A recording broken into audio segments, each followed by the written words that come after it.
What up, my dudes, and welcome back to another recommendation day. So this is part 2, aka video number 2, of me going through videos that you guys recommend me to watch. So usually horror, sci-fi, those kinds of genres. Pardon the extreme quietness, we keep losing power, so I also wasn't able to find some folks' names, don't yell at me, but definitely give you a shout out and an update or whatever. So, you ready for this? Let's start with movie number 1 that I love the most of all the things that have been recommended this week. Alright, so, got my little book handy. Here we go. I'm starting with The Possessor. So, Porcupotomus. Porcupotomus from YouTube. Also, BEASTMAGE, second it. Y'all wanted me to watch The Possessor. Don't ask me why I didn't see it before this. I know it got so much praise, and it's one of those things, right? Like, it took me a while. So I finally watched it. Brandon Cronenberg, right? He directed it. I really enjoyed it. That's why I'm talking about it first, because it's definitely my first pick out of all the ones you guys recommended. Super wicked flick. Like, we're talking what film should be. Like, I'm still gonna rewatch it because the ending, I was just like, whoa. It's kind of, so the story goes, basically you have this woman who is part of this fancy, like, science experiment, and she basically keeps going under this weird kind of thing where she ends up taking over somebody else's body. So it's kind of neat because it's almost like you could be a hitman and just, like, transfer yourself, your subconsciousness into somebody else's body. And then, like, say once whatever you do is done, you kill yourself, and then boom, you're back to your normal body in that scientific chamber, or whatever you'd call it. So right there, like, I had no idea what I was getting into. I see the cover and I'm like, oh, possession. Like, I was convinced this thing was about possession the whole time. I'm like, who's getting possessed? But nobody's getting possessed. It's more just possessing or occupying somebody else's body and mind. So I legit think he did such a wicked job. Also, that whole scene where you start having them kind of battle against each other, and, like, you have this whole mind shift, and seeing that mask that they kind of throw on, and you're just like, what is happening? Anyways, it's a fantastic film. You guys recommended it to me. I am recommending anybody who has not seen it yet, you need to get on that. Super, super good flick. And like I said, I'm going to rewatch it again, because, like, there's those moments where you're just like, I feel like, you know what I mean? It's a second watch kind of movie. It really is. All right. So, film number 2.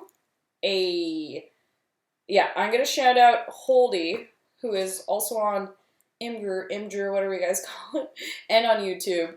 You asked me to watch Malignant.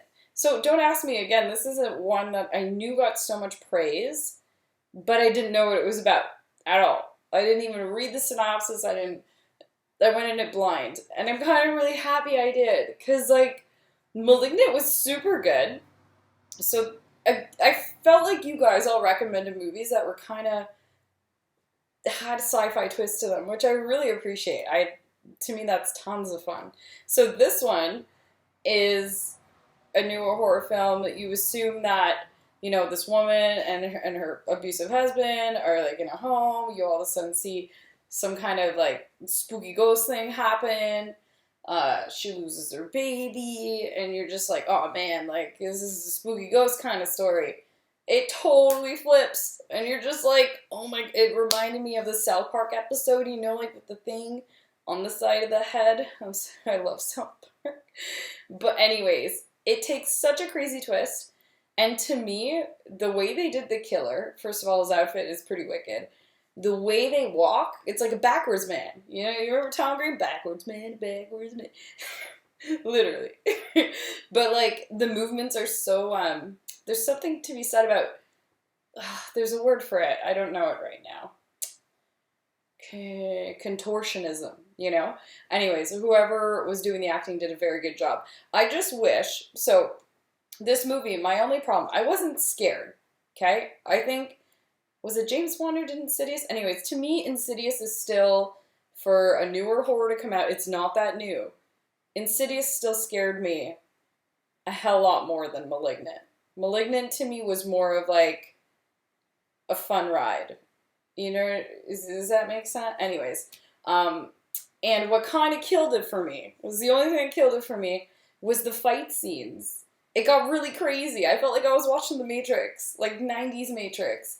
And like, for some reason, the majority of the film is practical effects, but they started putting a lot of CGI into it, even into the movements, and I was like, man, why didn't they just go and like hire that guy who did all like the contortionist movements from Channel Zero? I don't know if you guys are familiar with Channel Zero. I should do a whole thing on that at some point because it's a wicked TV series. I think they stopped, but they should really keep going. Shout out. But there was a whole episode of Channel Zero about this clown, this contortionist clown, and it's the way he moves. I was just like, man, they should have had that person hired for this entire gig, but instead they kind of swapped it around. So, anyways, it was still a wicked, wicked film. So, on to the next. Next one, I'm going to talk about Jeff's guitar work. Yeah, Jeff's guitar work from YouTube recommended this one, and it's called 13 Sins. So thank you for this one. This was like a little delightful thriller slash like, I don't know, I really enjoyed it. So the movie 13 Sins is basically this dude. He has a brother who is mentally challenged, and he has it seems like an abusive dad, shitty dad. And basically, what happens is he gets a phone call, and it's kind of like, well, you know, you're in deep with all these debts, so if you want, you can totally take, you know, this phone call and do this little contest, and you win money each time, kind of thing. And you're like, what? So, of course, it's one of these movies where there's 13 challenges, so each challenge gets heightened a bit more, It obviously leads to violence. It obviously leads to people dying, messing with the cops. The cool thing about this story, though, I don't want to spoil it too much, but everybody starts getting involved. So you start realizing it's not just this one guy who's playing this game. It's so many other people playing this game. Yeah. Yeah, it was really good, you know? Like, and what's his name? Ron Perlman was in it? Classic. Anyways, it was a nice treat. Thank you for recommending that one. I definitely recommend it to you folks too. It reminded me a lot of the movie The Game. But to me, The Game took more of a, I guess, sci-fi aspect. It almost felt a bit more like, you know. Anyways, great film. Okay, next. Transfiguration. All right. Who recommended this? BEASTMAGE. Thank you. Okay, so Transfiguration was such a delightful little film. It is such an original vampire story, and I had no idea what I was getting into. Again, I kind of love that. I don't know about you guys, I love surprises. I hate gearing myself up for like, oh, this is going to be so good, and then it's awful. So I kind of go in blind sometimes, and this one I went full blind, and it's so neat. It's about this like kid who grows up in like the ghetto, but he's like, I want to say like in grade 7, maybe, grade 8. And he's a vampire. So he's this like young kid and he's going around shanking people and eating their necks and stuff. And it's not cheesy. It's like, it felt to me like an artistic indie film. It has a message too. It was deep, man. Like, it was really good. And both actors, so it's basically around him. And then he makes a friend who's like this new girl in town. And like, she gets like shunned hard. Like, you know, she's like the one white girl living in like a really big ghetto of black people. And like, you just have this whole, you know, like, she falls in love with this kid. And like, you know, he's kind of like protecting her to some extent because she went through a lot of abuse too. And it's this beautiful friendship / love they grow. But it obviously can never last, right? Because he's super... I mean, he's living like an alternate life. Anyways, it's super, super good. I highly suggest it. Like, I really enjoyed it. I thought it was really, really, like, it was a deep film. To me, that was like a horror drama, but like, really good. Normally, I hate vampire movies. What is it, Vampire's Kiss? Okay, but that's Jack Nicholson. It's different. And like, Nosferatu. That's usually as far as I go for vampires, because like, I don't know. I was never really that into the whole folklore of it, I guess you'd say. Anyways, Near Dark 2 is good. And Lost Boys. Okay, I'm gonna shut up. Okay, on to the last one that I watched. Part of me that I don't remember who did it. I seem to have written it down on my little notepad, but I forgot to put the name. So thank you to whoever shouted this out as a recommendation. The last one is Synchronic from 2019. So this film, I forget the main dude's name who acts in it, but I love him. He's in a lot of films, like, recently.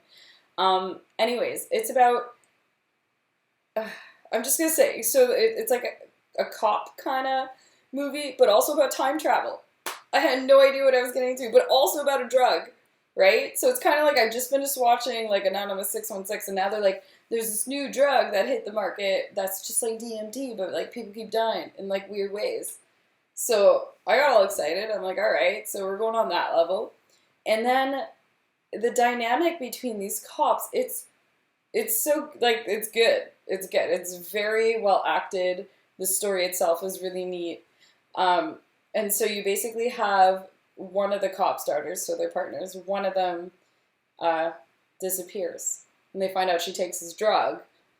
So they're all like, shit. So his partner, the buddy who doesn't have the daughter, but is still close with him, is all like, screw this, I'm going to go to, like, one of these little vape shops and buy up all, like, what's, like, left of it. And this dude's like, I make that. And he's like, well, stop making that, everyone's dead.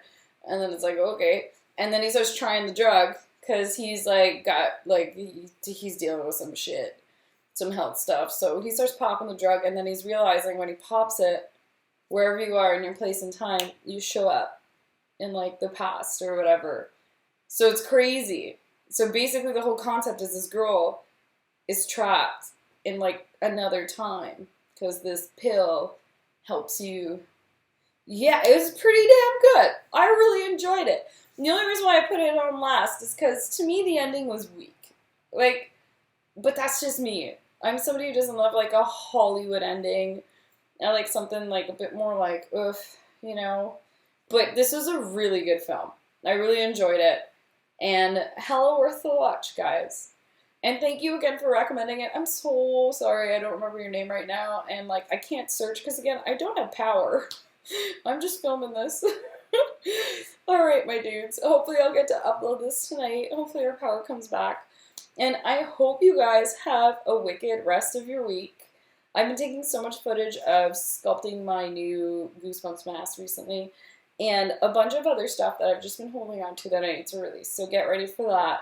Thank you again, you subscribers. And folks that aren't subscribed, get on it. And recommend me some more fun. I still have, like, a whole list of stuff that you guys have recommended. So the more the merrier. Because literally I pop these on, I work on my stuff, and I appreciate it so much.